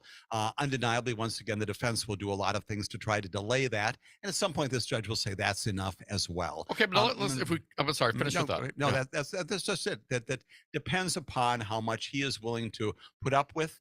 He also wants to get this resolved. It does raise some very interesting issues if indeed, here's a scenario I know you're all going to hate, which is suppose Donald Trump is reelected president and a criminal trial goes ahead in 2025, right? When he is suddenly, once again, our president. We've never done that before, had a criminal trial of a sitting president. Well, maybe we can get rid of that challenge the OLC rule right now. We'd have an opportunity to get rid of that travesty. Exactly. That should happen too. And Merrick Garland needs to get rid of that before he leaves office. All right. What about the timing, though? I mean, Tish James, right? She's got her investigation. She's got a civil lawsuit. She's filed it. She's filed it, right? This is the $250 million civil lawsuit. This is the one that goes right again to the legitimacy, the veracity of the Trumps, once again, when it comes to valuation of properties. This is the case where the Trump organization, Donald Trump, his children also as parties of this lawsuit, valuing this property, the Trump Tower, at this level on this day for purposes of investments, and then devaluing it the following day for some other tax purposes. For insurance purposes, this apartment is valued at this level for other purposes. And so that is, according to Tish James, that's a violation. It is a violation of the reporting requirements in the state of New York. If you are a corporation there, you're doing business there, you got to file accurate statements. If you're all over the map, you violated the law. She's brought a civil lawsuit to enforce that, seeking not only damages, but also, here's the big one, also wants to prevent the Trumps ever again, at least in the state of New York, from serving in any sort of corporate capacity where they're in charge of an organization like this. And recognize, too, she's had some good successes. Remember Trump University? She shut that one down. The foundation, she shut that one down. All the same kinds of things alleging fraud. That one also proceeding, again, toward trial at some point down the road. Probably not real soon either, but that one's along the way. That one is along the way. Now, did she get that much of a head start on Alvin Bragg? I mean, but once these things, once the charges are leveled, let's say that, do you expect them to be on about a similar timeline? Actually not, just because usually the civil cases usually take longer. They actually do, just because typically the criminal cases will often bump the civil cases if you've got a heavy docket. This happens all the time in federal court where the judges say, you know what, I've got a Speedy Trial Act, I've got to try this case. And the civil litigants will say, oh gosh, judge, we want to come into your courtroom. That could also happen in New York. It's called the Superior Court there. That's what they call their trial courts. But again, it just depends upon the judge and his or her decision, how he or she wants to administer the case. And at some point, the judge says, okay, we're ready. I've had enough of all this. I've resolved the motions civilly, even in that matter. And here's the date. Clear your calendars. Typically doesn't say it's going to be next week. Take a look at your calendars and we'll schedule this for 3 months down the road. everybody's got to be there, and I'm not listening to any excuses about how you're going to snarl traffic in New York if you got to come in. When we talked earlier, you mentioned an October date, Yes, James. right, What would right, that? Is that pre-trial? right, What would you consider that to be? Right. So that's also going to be the kinds of things. Also, a kind of that's the trial. In that case, again, to be clear on all this, she's got an October trial date coming up this year. Okay, that's okay. All right, that's what I'm so saying. This is on the calendar. That is on the calendar. They've already right? said clear your calendars. Right, It's exactly, October. Right. It is so October. Tish James' civil case that state charges against Trump for the $250 million goes to trial in October. In October of this year. This is the one where the defense attorneys for Donald Trump said, "Oh no, he's got to be and he's got to be campaigning for the White House." And the judges said, nope, we're going to trial. Now, again, the judge could postpone that. I don't think the judge is going to do that because, once again, this has been pending for a while. So that also, again, in Manhattan, we got a lot to talk about in the fall, won't we? Yeah, no doubt. 844-967-2789. Jim, if I recall, there was this, side-by-side investigation going on with Alvin Bragg. Well, I guess at the time it was the former Manhattan District, Cy Vance, right? And Tish James, one criminal, one, and it was kind of putting the Trumps in a spot, right? If you're honest in the civil case, they can use it in the criminal case. If you're not honest in the civil case, and plead the fifth, they can have an adverse inference, and they're going to charge you. You're going to lose that. Absolutely. So, I mean, these are some challenging times for the Trump. But it's all about justice, man. I don't want anyone being, persecuted. For no reason. This is not political. This is just what it is. I mean, Trump could have gotten away with it, but he poked his head out, wanted to be president, and all of a sudden, you flick on the light and the cockroaches scurry, and now you see all the things that he's been doing. Of course, we know January 6th and the others. We'll get there momentarily. So we got Tish James, October, that case. Alvin Bragg, that's going to be delayed. I mean, it's going to come on maybe next year, maybe the following year. E. Jean Carroll happening right now. We got a couple more. The Fani Willis, this is Georgia, right? We'll get there. And of course, we haven't touched the Department of Justice, Jack Smith. This is the document crimes, as Crudy said, the national secrets and January 6th. And January 6th. And just as a side, if you show secret documents to a donor, isn't that kind of like selling it? I'm just wondering. It is certainly violative of the notion of disclosing classified information. We've got a young man in Massachusetts to someone who gives you money. Right. Exactly. Right. What do you call that? And even if they don't give you money, it's problematic at a minimum, right? Right. At a minimum. We've got a young man in Massachusetts who's right now under federal custody because he's posting online classified information, and he is regrettably going to be spending most of the rest of his life in prison for doing just that. Different forum, absolutely, related to Ukraine and Russia, those kinds of things. It's a really bad idea to do that again, to the extent we're giving information today about potential criminal activity out there. Don't do that either. Don't do that. Well, we'll break down those other cases as we know it, but let's take some phone calls. 844-967-2789. Giving away some Brewers tickets. Tomorrow's game, 12:40 p.m. in Milwaukee. Let's get to them. Dick from Madison, I hear you got some breaking news for me. Dick, what's happening? Yeah, I do. This is pretty interesting stuff. I look at Ari Milburn on MSNBC as pretty much straight arrow and everything's on the up and up. They're reporting on his show tonight. They've got, and I just heard it, the audio of Ted Cruz talking about all kinds of things to keep Trump in power prior to the January 6th stuff. This is just like unbelievable to me. Now, we have heard some audio of Ted Cruz. I don't think we ever got to it, Evan. It's always been on the board. But it was one of those, I believe, released from the Fox News producer who's been in the news today. She's suing. I think it was part of that release. Is that, but that's already been released. So what you're saying to me, Dick, is that there's specific audio being released on MSNBC this evening. Yes. That Ted Cruz has been he's laying down the groundwork. He's helping build the plan. He's laying the groundwork to build a plan for the situation with January 6th. Exactly. Wow. And he's describing, this guy is just so out of bounds and always has been too. But, I mean, this is crazy. I mean, I'm looking at now MSNBC and some of these other networks could really, don't you agree, guys? With the stuff they have to work with now, could really take Fox down. Right. Well, right. And I think you make a great point. All the way down. And we'll see. We'll have to wait and see. Apparently, there's lots of tapes from the Abby Grossberg. She's a former producer. I think she was a producer for Maria Bartiromo, and towards the end of her career over there, she went over to Tucker and was in for a surprise. I know she's got lots of tapes, but Ted Cruz, I think we have. Do we have that one, Evan? Can we actually have an opportunity to play that? Let's see if we have the Ted Cruz, Evan. In the meantime, we'll get to your calls, 844-967-2789. Dynamo Dave from Duluth, Minnesota. You are next. Welcome. What do you got for us? Yeah. Hey, as you guys well know, with Tucker Carlson losing his job at Fox News, you probably saw the political story, whether, what it would be like if he ran for president. What do you guys think? Do you think he's going to make a run? I know people talked about it a couple of years ago. Is he going to make a run for the presidency as an only well, option? What do you think of it? I'm saying, how do you think he'd do if he actually did run for president and run up against Trump and DeSantis? What do you guys, you prognosticators, think? Yeah, I got an opinion, David. Let me tell you all about it.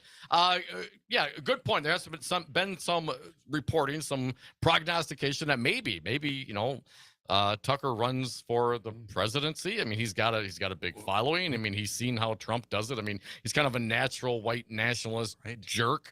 Kind of, really what, a lot of those people are looking for. Huge name recognition. Yeah. And wouldn't that make for an interesting Republican convention that's taking place right here down the street, Dom, in Milwaukee, Wisconsin, in August of 2024, right? If all those folks are once again on the stage. Maybe even I talked about the Democratic debate, which probably won't happen, but a Republican debate among all these folks. We've got a fellow named Asa Hutchinson, who's also announced on the Republican side. Nikki Haley is out there. We got DeSantis, maybe. Yeah, but they're all pulling 2, 3. I know it's so early, right? And Trump's again. I say you want to hear the prognostication, Dynamo Dave from Duluth, Minnesota. Trump's not going to be on the stage at the first Republican debate here in Milwaukee, hosted by Fox News. Hell, Fox News might not be Fox News come August. And Donald Trump, I don't think he's bitching today that he was not consulted about the requirements of these debates, so he may not go. We'll see. I'd rather have him not darken our skies here in Milwaukee. But come on, Tucker Carlson, Donald Trump, DeSantis. And it goes to the legitimacy of the party, right? People who are, if we think about it, they should be government people who understand the importance of government, the roles that can be played, the power of it, but also the reason for it, which is service to the American public. What? Right? How does that pay you, Jim? How many of those folks can ascribe to that view of public service? My response is none of them. None of them. Folks, we are the Devil's Advocates. Public service. We are here for you. We appreciate you listening.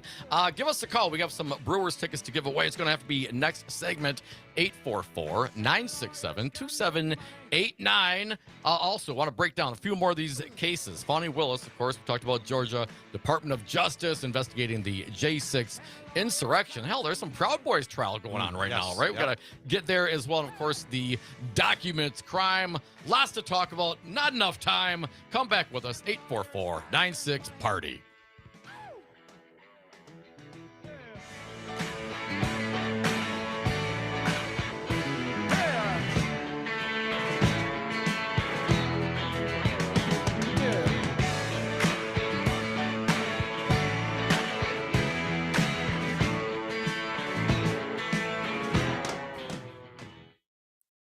The Devil's Advocates. U.S. Senator Ron Johnson, our friend, live via phone. What about simply raising the age of weapons purchases to 21 years of age? We're sending 18, 19, 20, 21-year-olds over to Afghanistan, and they're dying. They ought to be able to vote. They ought to be able to have a beer, and they ought to be able to buy a gun to hunt with as well. Are you suggesting we lower the drinking age? No. Can't they do that now? What is the age nowadays? It's 21, sir. We drink when we toast. We toast when we drink. Yikes. It's easy to listen to your favorite local radio station anytime. Download the Civic Media app from the Apple or Google Play Store, then listen live or whenever you want from anywhere for free. Here's your Mad Radio forecast. Partly cloudy skies tonight, with mixed precipitation possible at times. Lows dip down to about 30. Winds out of the east around 5 miles an hour. Highs level off around 54. Tomorrow, partly cloudy. Mainly clear tomorrow night. Lows dip down to about 35. Partly cloudy Thursday, with highs around 65. 67 Friday. For Civic Media, I'm meteorologist Eric Height. Currently, it's 46 degrees.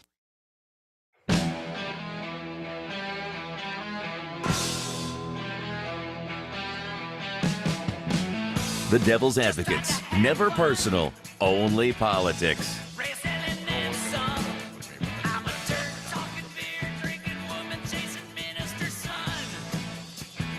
And we are back. Thank you for listening to the Devil's Advocates radio show. Giving away some Brewers tickets, 844-967-2789. Got a couple of callers. We will get there shortly. Evan, you said we got some sound, right?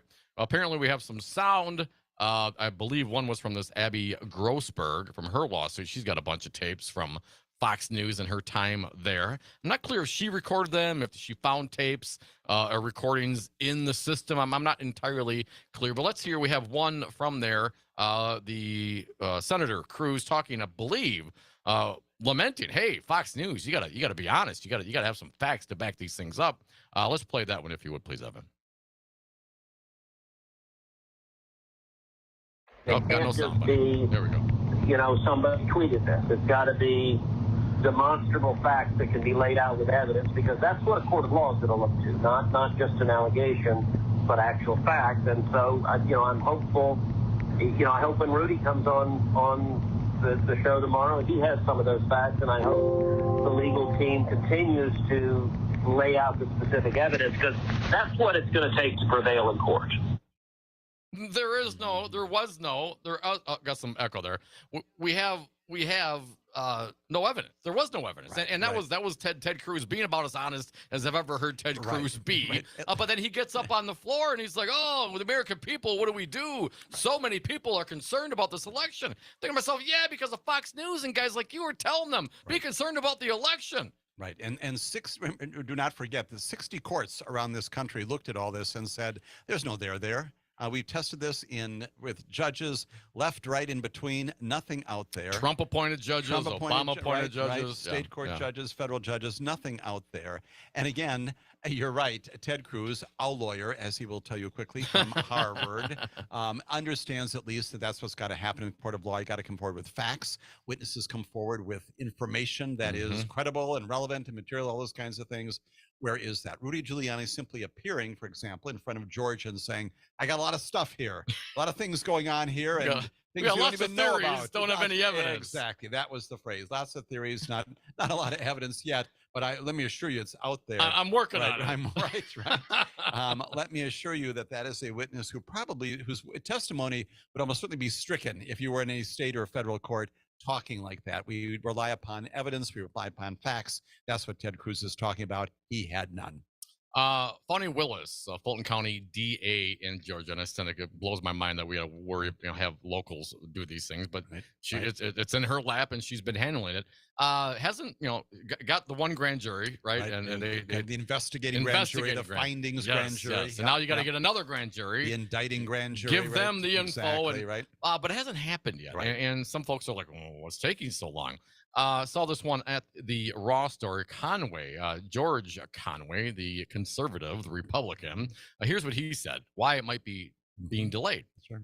The fake electors are a big issue, and we've seen papers recently that show there may be some of those. It may be some of those fake electors that are flipping on one another. That's a big development. That's something that's worth her pursuing. Right. So if that would be the case, I mean, we know the process. We know one, the grand jury is done. We know the other one, I think, is either in panel or will be over the next couple of weeks. Still hearing evidence, right? Yeah, still going on.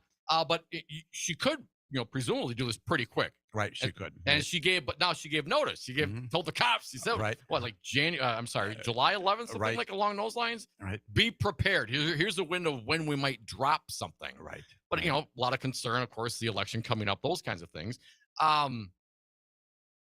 But if she's getting some of these fake electors to flip, that would be a big deal for her. Absolutely. And George Conway might be right about this if it's the kind of thing that, again, she may be prepared to present to this grand jury a proposed indictment, and maybe some of those electors are named in that indictment.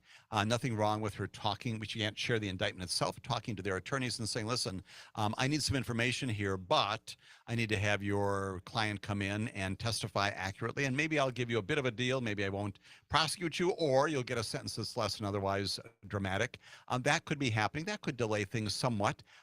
My bigger takeaway from that story is the breadth of what she's looking at, right? This all began with the call for 11,700, right? Yeah. One more than what you counted, Mr. Raffensperger, right? And so that's where it begins. She is plainly, and that's the focus of it. That's still going to be the core allegation, probably against the former president, but she is plainly looking much beyond that. She's looking at false electors. She's plainly looking at all these other incidents. She's looking at RICO. I mean, she's right? Yeah. Absolutely. Looking at these, there's a lot of speculation out there. We don't know for sure, but Racketeer Influenced and Corrupt Organizations Act, that's RICO, right? Doing all these kinds of things, also like intimidating poll workers, those kinds of things, also within the ambit of what she's talking about. She's looking at fraud generally in the state of Arizona. Again, this will be brought on Georgia, right? Of Georgia, looking for whether there have been violations of state law there in Georgia, and looking broadly at an attempt to undermine the electoral process. That's what they there, did. Right? Yes, right? thank you. Exactly Do right. it. Everyone. And that's why this could be, initially we thought, well, this is a real simple little case here. You just charge Donald Trump with the phone call and attempt to undermine the election. She's looking more broadly, probably a multi-count indictment, probably involving many people. Remember also that we had a United States senator went down there. I think we had a chief of staff who went down Meadows, there. All right, exactly. All these Graham. people, right? All these people going down there may or may not be criminally involved, but certainly a lot of information to look at, much beyond just the phone call, as critically important as that phone call is. And that's why this could also be taking a little bit longer period of time as she continues to add counts. She's got her Sharpie out and adding counts 34, 35, and 36 perhaps as these things happen, and also developing this case for the trial, which will come at some point. 844-967-2789. Joe from Madison, you are up. Welcome, Joe. What do you got for us? Oh, man, it's just hearing about Thomas and Gorsuch, it's like a Supreme Court of sewer rats. It's just awful. It is so dirty. It is so sick. Right. And I'm telling you, one of the things that just amazes me about it is this Crow guy did not meet. He talks about how we're longtime friends with Mr. Thomas and how dare you come between friendship.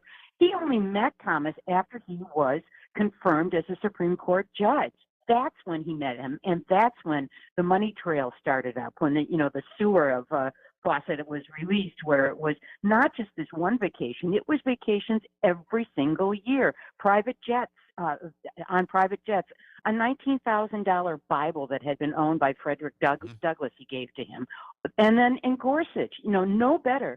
This LLC that this guy set up with a group called the Walden Group, he had 1/3 of the ownership of this.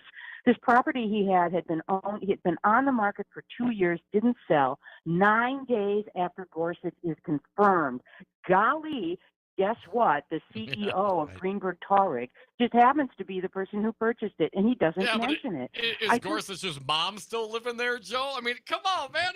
I mean, this guy is Clarence Thomas's mother's landlord. And Joe, you're very good point. Also goes to the larger issue, which is, even if at the time you don't have cases pending, what is all this? It's an investment, right? You're investing in Supreme Court justices. Investing in friendship. I mean, right. Yeah. Very good, Dom. Very good, right? You're investing in the future. In that case where I've got to call upon the Supreme Court to issue an order, take on a case that might, in fact, have an impact upon my corporate status. James Santel, former U.S. attorney, host of Morning Cannolis here on the Civic Media Network on Saturdays, 9 to 11 a.m. Not too early, not too late. It's perfect. You can check him out. He is, most importantly, a friend of Devil's Advocates. Jim, always a pleasure, man. I love hanging out with you and catching up, man. And I feel the same way. Thank you so much for inviting me here. Looking forward to being back. If you make the inappropriate decision to invite me back, I will be here in a moment. And thank you to our fair audience. We appreciate you. Have fun at the Brewer game tomorrow, taking on the Tigers, 12:40 p.m. Almost said a.m. We are the Devil's Advocates crew, coming back live on Thursday. Have a great night. We will talk to you real soon. Take care, everybody. Yeah!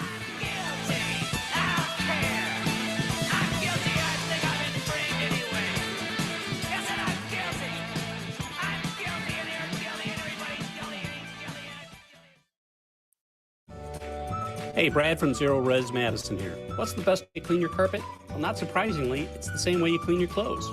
You wouldn't clean a dirty shirt